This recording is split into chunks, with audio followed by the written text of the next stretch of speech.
何國耀先生係生長喺一個粵劇表演嘅藝術嘅世家。點解我哋好緊張要介紹呢一位表演藝術家呢？其實喺我50幾年嘅粵劇嘅路程裏邊，我見過唔少前輩嘅去世，但係好可惜，每一位前輩留落嚟嘅嘢都唔多。每一位前輩去世嘅時候，都帶咗好多嘢扯，所以我哋而家就要好慎重地為大家介紹呢一位前輩所留落嚟嘅藝術成就。何國耀，藝名小金剛，生於馬來西亞檳城，出身於戲劇世家，自幼由父親何劍秋及母親雪影聯秀藝，並得師公靚元亨親授南派演藝，及拜在京劇紅生張學樓門下學藝，文武兼備，南北皆通。1954年，皆父及弟何家耀參加廣東粵劇團，由姜世族、陸凌雲收為入室弟子，習京劇藝術。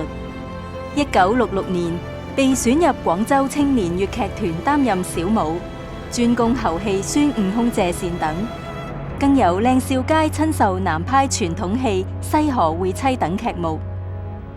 1962年開始兼任導演工作，曾執導《楊門女將》、《守書院》、《超君出塞》、《瀟湘夜雨臨安逸》、《流水啼紅院》等。我哋講國耀哥就唔能夠唔講家耀哥啦，因為家耀哥咧，兩兄弟係非常非常之好感情，咁所以我哋其實啊國耀哥好多歷史咧，我哋都係從家耀哥嘅口中所得到嘅。家耀哥，我想問啊，有個疑問，國耀哥咧喺佢嗰個年表裏邊咧，我哋知佢1939年出世。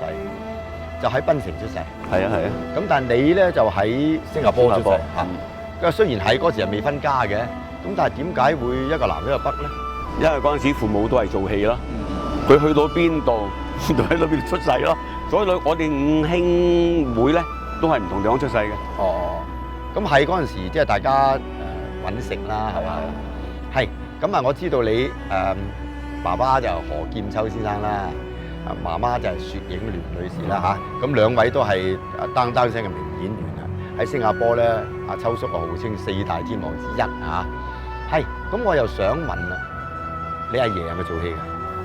我阿爺係做官嘅，輪到老豆咧就係老官啦。係啦，兩個都官嚇，一個係真官，一個老官嚇。咁其他點解會有一個環境令到你父母去做戲嘅咧？做官咧就因為家道中落咧，咁父親就要揾食啦。係係。咁佢咧又跟咗我阿爺。